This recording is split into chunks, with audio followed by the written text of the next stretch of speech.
Taylor Swift's astrology birth chart and some of the astrology weather that is influencing her newest era, the life of a showgirl. Okay, so the trickiest thing about Taylor's chart is that we do not have a confirmed birth time for her. And I fear that we may never will because she would never confirm such a thing. I just want to say, Taylor, if you're out there, I will sign that NDA and I would never give it away. But anyway, she is an unconfirmed Scorpio rising.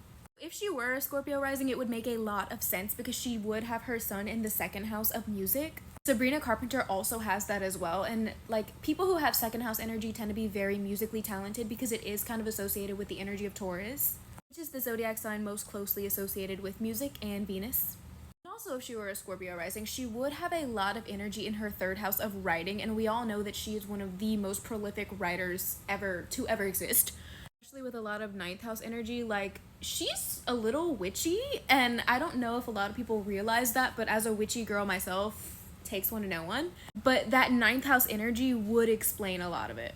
After watching her 2-hour interview on that podcast, I'm not sure if she's a Scorpio rising. Like, definitely you can see her Cancer moon and Jupiter conjunction in the way that she's very close to her mom. She has a really strong relationship with all of her family, and it's, very positive.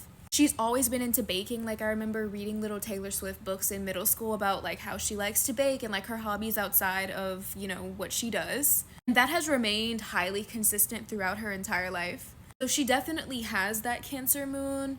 For sure, the Sagittarius energy is especially why like baby Taylor, young Taylor was so like petty for a lack of a better term. Also, Sagittarius energy is a little witchy too. Think Casey Musgraves-ish. Another thing about her chart is that if she is a Scorpio rising, she would have Pluto right in her first house. The first house is literally the rising sign.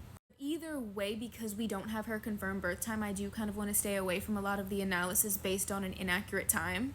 Regardless, in her birth chart, she has Lilith, she has Juno, she has Pluto, and she also has a Mars. All of this energy in the sign of Scorpio.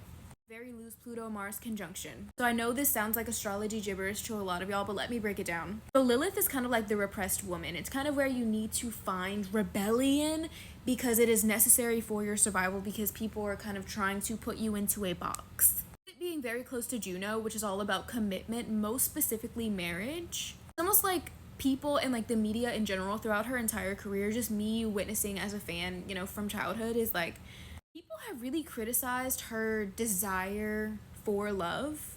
They have also criticized her reaction to the very like horrible things that some of her lovers have done to her. And anyone with a Mars-Pluto conjunction, with Mars being the planet of career, you can tell that she's